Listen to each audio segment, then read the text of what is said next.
반갑습니다. 구름책방의 김상우입니다. 오늘 책 소개 영상을 하나 찍는데요. 오늘 하는 책 소개는 평소와 조금 다른 느낌이지 않을까 싶습니다. 보통 이 책을 소개합니다 코너에서는 한 번쯤 여러분이 읽어보실 만한 책, 그래서 제가 읽으면서 인상적으로 봤던 부분이나 아니면 그 책에서 발견되는 아주 좋은 통찰 같은 것들을 소개하는 그런 내용으로 구성됐는데요. 오늘 제가 가지고 나온 책은 그런 내용은 아니거든요. 썸네일을 보신 분들은 아시겠지만 오늘 소개할 책은 이 책, 이정훈 교수의 성경적 세계관이라는 제목의 책입니다. 제목에 성경적이라는 표현이 들어가 있는데 여기 담긴 내용이 정말로 성경적인지 개인적으로는 확신하지 못하겠습니다. 저도 학부에서 신학 공부 시작한 지 20년 넘게 성경과 신학 관련된 책들을 읽어왔는데 이 책이 정말 성경적인가? 라는 생각이 들어서요. 그래서 우선 알라딘에서 이 책의 리뷰나 백자평을 찾아봤더니 한결같이 별 5개의 극찬을 담고 있습니다.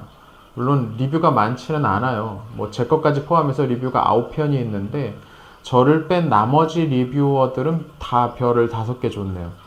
어떤 분들이 이런 리뷰에 극찬을 이렇게 올렸나 하고 들어가 봤는데 재밌더라고요. 왜냐면 4명은 리뷰가 이 책에 관한 것 딱 하나뿐인, 그러니까 약간 홍보용 계정의 냄새가 나는 그런 내용이고요. 나머지 분들도 이 책에 관한 리뷰가 그렇게 많지는 않더군요. 그러니까 대부분 책 내용에 대한 진지한 비평보다는 감상만 남기는 정도고요. 왜 이렇게 그럼 이 책에 그렇게 리뷰가 많지 않나 라는 생각을 해보면 아마도 이 책이 좀 두껍습니다. 600페이지가 넘을 정도니까요.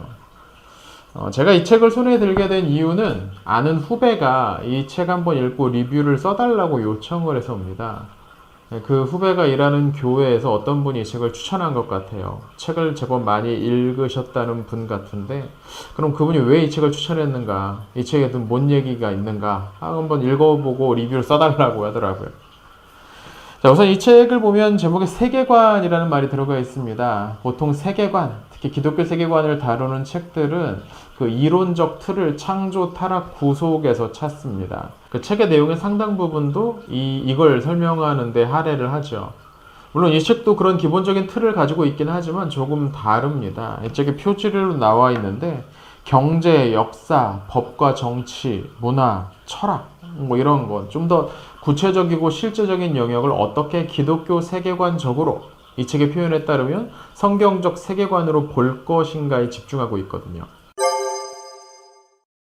이 책의 첫 번째 부분인 입문 쪽에서는 아브라함 카이퍼의 영역주권론이라는 이론을 가지고 와서 기독교 세계관을 설명을 합니다. 이 부분은 나름 좀 괜찮게 잘 된 설명이었습니다. 교회가 세상 모든 것을 지배해야 된다는 중세식 사고나 아니면 교회는 세상으로부터 아예 떨어져 있어야 된다는 수도원식 사고에서 벗어나서 하나님의 주권이 교회를 비롯한 세상 모든 곳에 미치도록 임하도록 해야 한다는 이 카이퍼의 주장은 많은 기독교인들에게도 공감을 얻고 있기 때문이죠. 저도 마찬가지고요. 특히 개혁주의 신학에 익숙하신 분들이라면 쉽게 동의하실 수 있는 내용일 겁니다. 하지만 요새 하는 이야기 중에 악마는 디테일에 있다 이런 말이 있죠. 원칙은 좋은데 그걸 어떻게 실천해 나가야 하는가에 관한 다양한 논의들이 있을 수밖에 없습니다. 이 책은 그 영역 주권을 정치, 경제, 문화에 적용하는 방식으로 기독교가 그 모든 것에 선한 영향을 끼쳤다는 식의 주장을 하고 있습니다. 그러니까 알고 보면 자본주의의 형성에도 기독교가 핵심적인 역할을 했다. 막스 베버의 프로테스탄티즘 윤리와 자본주의라는 책을 반복해서 인용하면서 현대 자본주의를 탄생시킨 게 기독교다. 특히 칼뱅의 소명론이 핵심적인 역할을 했다. 이런 주장들을 해 나갑니다. 이런 주장을 통해서 정말 하고 싶었던 말은 뭐냐면, 그러니까 자본주의를 비판하지 말라, 비난하지 말라, 이런 것이었던 것 같아요. 야, 자본주의가 기독교에서 나온 건데 그걸 왜 비난하냐? 그렇게 말하는 니들도 다 돈 좋아하지 않냐? 성실하게 일해서 제대로 번 돈이라면 그건 부끄러운 게 아니다. 이런 거죠. 근데 이런 주장은 조금 허점이 있습니다. 우선 저자가 금과 옥조로 여기고 있는 막스 베버의 이론은 오늘 많은 부분에서 의심을 받고 있기도 합니다. 그가 꼽았던 그 기독교 정신이 정말로 근대 자본주의 발생의 핵심적인 기능을 했느냐는 부분이죠. 분명 영향은 있었을 겁니다. 하나님 앞에서 정직하게 일하고 그 결과물들을 누리는 것은 좋은 일이다라는 생각은 물질을 무조건 멀리하는 게 능사라는 생각보다는 자본주의 발달에 도움이 됐겠죠. 근데 이거 정말 성경적이기만 한 주장일까요? 성경을 모르는 많은 사회에서도 정직하고 성실하게 일하는 것의 미덕을 찬양하고 있지 않습니까? 또 우린 자본주의 발생 이전의 경제적 상황에도 기독교의 영향이 강하게 끼쳤다는 점을 자주 넘어갑니다. 무슨 말이냐면 중세의 정치, 경제, 문화적 틀을 형성한 것도 기독교라는 거예요. 자본주의만이 유일하게 기독교가 만들어낸 경제제도가 아니라는 겁니다. 앞서의 것은 틀렸고 지금의 것은 옳다는 걸까요? 중세의 기독교가 만들어 놓은 정치, 경제 제도는 성경에서 나온 건 아니고 자본주의만 성경에서 나온 걸까요? 이건 C.S. 루이스가 말했던 연대기적 속물주의, 그러니까 최신에 나온 건 무조건 좋다고 생각하는 그런 착각일 뿐입니다. 지금 우리에게 익숙한 것이 더 옳다는 생각일 뿐이니까요. 기독교 2000년 역사 가운데 그리스도인들은 매우 다양한 경제적, 정치적, 문화적 상황 아래서 신앙생활을 해왔습니다. 그리고 많은 경우 각자가 처한 상황을 만들어내는데 기독교가 어느 정도 영향을 미쳐왔죠. 저자의 주장은 마치 기독교적 경제제도의 최종판은 자본주의다라는 식으로 읽히기도 하는데요. 그건 하나님 나라에 이르러 봐야 최종적인 판단을 내릴 수 있을 것 같습니다. 사실 이건 이 책의 나머지 부분에도 공통적으로 발견되는 형상인데요. 저는 기본적으로 이거 저자의 역사 감각 부재 때문에 나오는 현상이 아닌가 싶습니다. 이거 오해하지 마십시오. 이분은 역사적 지식이나 정보에 무지하다, 무능하다, 무식하다 이런 말이 아닙니다. 책을 안 읽었다 그런 뜻이 아니에요. 오히려 이분 책 참 많이 읽은 분 같습니다. 근데 역사라는 걸 읽고 이해하는데 필요한 감각이 좀 부족하지 않나라는 거예요. 자료를 그냥 쭉 모아놓는다고 해서 바르게 이해할 수 있는 건 아니거든요. 이 경제와 관련해서 비슷한 논리가 정치를 다루는 부분에서도 그대로 등장을 합니다. 저자는 정치제도에 있어서 공화주의의 우월성에 대해 강하게 주장하죠. 공화주의란 권력의 분점과 견제를 핵심으로 하는 정치제도, 정치 이론을 말합니다. 쉽게 말하면 입법부, 사법부, 행정부가 권력을 서로 나눠 갖고 어느 한 영역이 독주하지 못하도록 서로가 서로를 견제할 수 있는 힘을 나누어 주는 그런 제도이죠. 그리고 민주주의는 이 공화주의와 자주 긴밀하게 엮입니다. 역사적으로 이런 정치 개념의 발전에는 정교 분리가 중요한 역할을 했습니다. 서양 중세 청년 동안 이 정치와 종교, 기독교가 너무 밀접하게 붙어 있었던 게 문제였죠. 그리고 여기에 이런 정교 분리에 종교개혁자 칼뱅이 중요한 역할을 했던 것도 사실입니다. 교회의 권한과 세속정부의 권한을 서로 분리해서 이를 법적으로 공고하게 만든 건 분명 중요한 공헌이죠. 근데 하지만 이 정교 분리에 오직 칼뱅이의 가르침만 영향을 주었다고는 볼 수 없습니다. 사실 이 주제에 관해서는 30년 전쟁을 빼놓고 생각할 수 없죠. 유럽 전체가 가톨릭과 개신교로 나뉘어서 치열하게 전쟁을 벌였던 이 시기에 수많은 사람들이 죽어나갔습니다.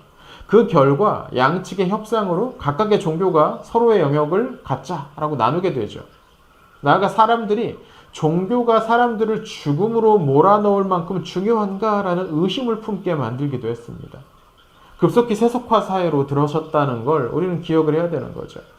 정치와 종교의 분리가 한편으로는 국가 권력으로부터 종교, 그러니까 교회의 독립을 의미하기도 했지만 또 다른 의미로는 종교 권력으로부터 세속인들의 독립을 의미하기도 했습니다. 이들은 아예 교회로부터 멀어지는 쪽을 선택하기도 했는데요. 근대 이후 철학 과정의 그 발전 과정을 보면 이 모습이 여실하게 드러나죠. 그러니까 이 공화주의 내지는 앞으로 민주주의적 발전의 근거가 되고 핵심적인 역할을 한 게 칼뱅의 제네바에서 사역이 절대적인 영향을 끼쳤다라고 보기는 어렵다는 겁니다. 그렇게 정리하자면 분명 정치, 경제, 사회 여러 분야에 기독교의 긍정적인 공헌이 있었던 건 분명합니다. 하지만 그 정도가 어느 수준인지 그것은 보는 사람에 따라 다를 수 있다는 거죠. 이 책의 저자는 그 기여가 아주 결정적이라고 묘사하지만 그 판단, 그러니까 기독교가 오늘날의 정치, 경제, 제도를 이루는데 핵심적인 역할을 했다는 그 판단은 성경적인 게 아니라 그냥 저자의 생각일 뿐이라는 겁니다. 저자는 그렇게 경제 영역에서는 자본주의, 정치의 영역에서는 공화주의에 기초한 민주주의를 강조합니다. 여기까지는 한 사람의 의견이라고 생각하면 문제될 거 없습니다. 또 이런 사상이 오늘날 가장 널리 퍼져 있었다는 건 그게 분명 어느 정도 효용을 가지고 있다는 뜻이기도 할 테니까요. 다만 이런 사상들이 성경적이다라고 단정 짓는 순간 이제 그 사상에 대해서 비판적인 입장을 취하는 사람들은 단지 정치적인 대적이 아니라 성경을 부정하는 악한 사람이 되어버리는 겁니다. 이거 문제인 거죠. 그럼 저자가 말하는 반자본주의자는 누군가? 소위 좌파 세력을 말하죠. 그러니까 결국 저자가 말하려는 건 좌파 세력이 문제다라는 거예요. 그리고 기독교 정신에서 나온 자본주의를 비판하는 좌파 세력은 기독교인이라면 멀리해야 된다. 이런 결론까지 유추할 수가 있는 거죠. 이 때문인지 이 책에서 저자는 굉장히 과격한 어조로 상대를 자주 공격합니다. 철진한 주사파 타령 아직도 심심치 않게 나오고 아예 지난 정부에 대한 노골적인 조롱과 공격도 등장합니다. 물론 지난 정부에서 못한 것들, 안 한 것들이 있을 겁니다. 정치적인 이유에서 그랬을 수도 있고 현실적인 판단에서 그랬을 수도 있죠. 또는 알지 못해서, 몰라서, 잘못 생각해서 그럴 수도 있는 거죠. 이런 부분을 비판하면 안 된다는 뜻이 아니죠. 근데 이 책에 떡하니 성경적 운운해 놓잖아요. 그런 책에서 이런 언사를 남발하는 건 부적절합니다. 그런 식의 이야기는 개인 블로그나 페이스북에 써놓을 수준이죠. 그리고 자연히 그 반대편인 우파적 정치 세력에 대한 옹호도 이 책에서 누드러진 눈에 띕니다. 탄핵된 박근혜 씨에 대한 개인적인 동정이야 그럴 수 있다고 봅니다. 개인적으로 어떤 감정을 푸는지는 자유니까요. 또 삼선 개헌으로 영구 독재를 꾀하다가 결국 하와이로 도망갔던 이승만 전 대통령에 대한 찬양 역시 개인적 정치적 견해라고 인정할 수도 있습니다.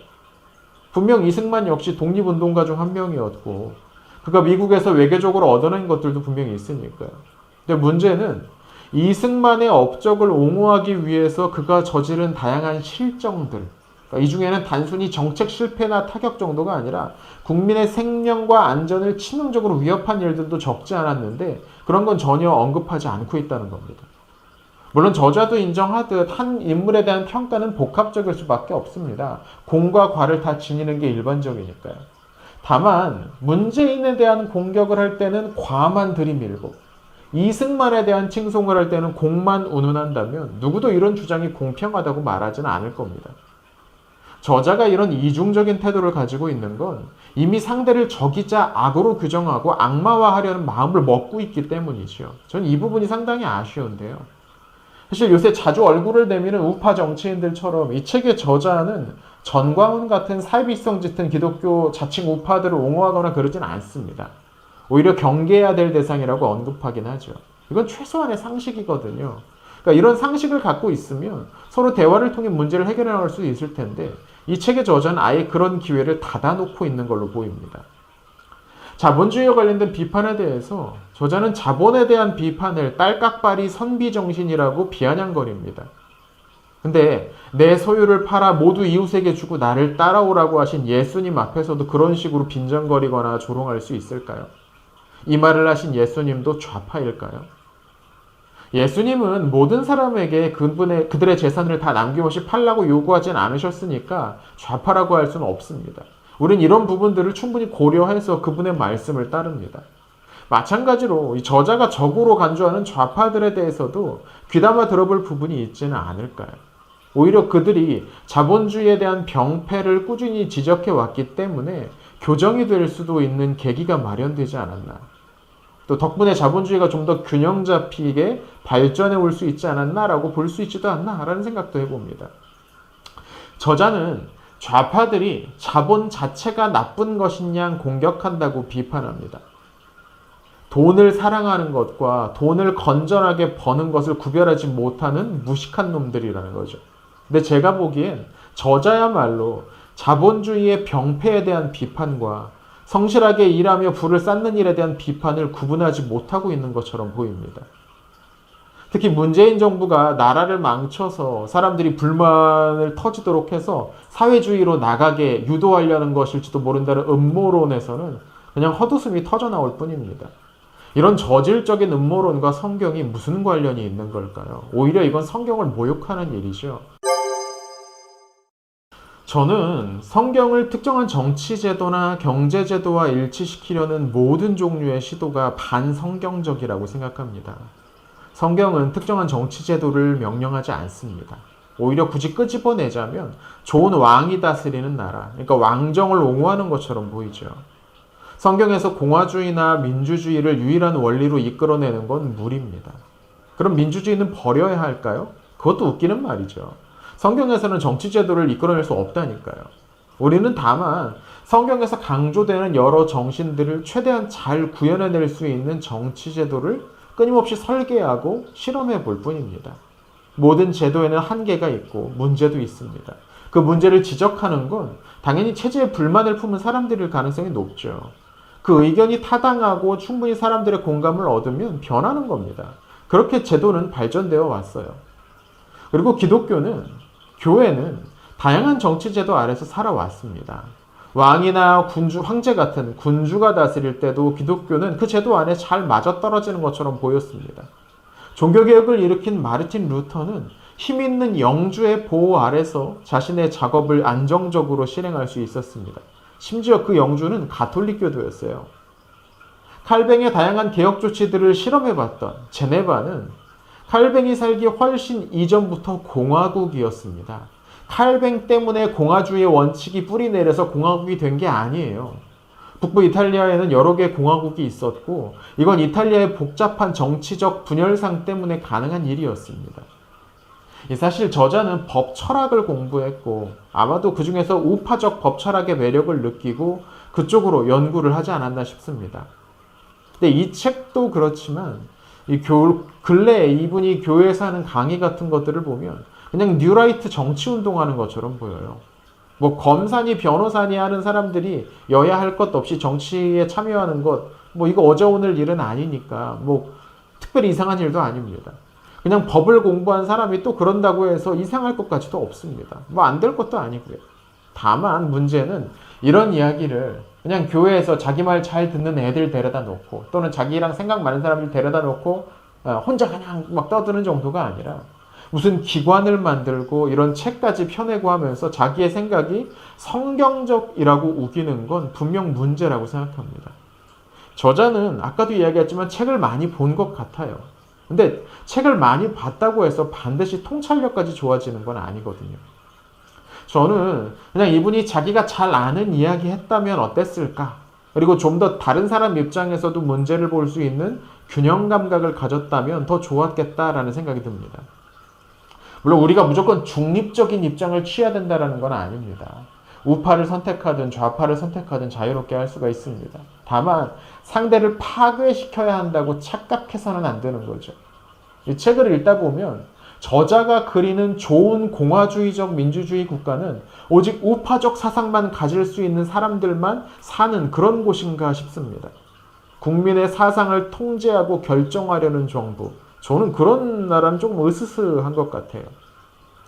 사실 이 책에서 가장 읽을만 했던 부분은 마지막 부분에 나온 철학 부분, 특히 현대 철학에 대한 간략한 요약 부분이었습니다. 이 부분은 분량상으로도 가장 적은데요. 제가 느끼기에는 이 저자도 이 부분은 너무 사실 방대하고 어렵고 따분하거든요. 그래서 그냥 자료만 간략하게 정리해 둔 게 아닌가 싶어요. 근데 그렇게 힘을 빼고 정리하니까 또 제법 읽을 만한 글이 됐습니다. 68혁명과 신좌파 운동에 대한 비판적 견해는 읽을만 했습니다. 특히 신좌파들의 경우 학계난 사회운동 같은 쪽에서 큰 힘을 얻고 있는데요. 저는 이 새 운동이 가진, 물론 이게 몇십 년 되긴 한 철학 사주긴 합니다만 인류의 철학 역사를 보면 새로운 건 맞죠. 아무튼 이 새로운 운동이 가지고 있는 과격함, 모든 걸 깨뜨리겠다는 고집 같은 게 조금 분명 위험해 보입니다. 특히 성해방과 관련해서 본물 터지듯 쏟아내고 있는 여러 가지 논의들, 이렇게 해야 옳다고 주장하는 것들을 보고 있으면 누가 이 한 줌밖에 안 되는 전위적인 운동가들에게 옳고 그름의 기준을 정할 수 있는 권한을 준 걸까 하는 의문이 들 때가 많이 있습니다. 뭐 이렇게 보면 저도 좀 어느 정도 보수적인 사고를 하는 건가 봐요. 차라리 책의 나머지 부분에서도 이렇게 조금 힘을 빼고 자기의 개인적 생각을 조금 뒤로 미뤘다면 책은 훨씬 더 읽을 만한 내용이 됐을 것 같다는 생각이 들어요. 저자는 야심차게 인류의 모든 사상적 부분에 대한 기독교적 관점을 제시하겠다는 마음으로 시작을 한 것 같습니다. 하지만 이게 너무 큰 시도였죠. 본인이 가진 특정한 시각, 이 관점을 유일한 기독교적 관점으로 소개하는 오류에 빠져버렸습니다. 공정하게 평가하자면 여기에 실린 내용은 기독교 우파적 관점 정도가 적절한 것 같아요. 다만 중간중간 분명 제대로 된 정리도 있고 또 책 전반에 걸쳐서 기독교가 얼마나 인류의 역사와 정신의 발전에 중요한 역할을 해줬는지를 막 쏴주니까 교회에서는 또 좋다고 들을지도 모르겠습니다.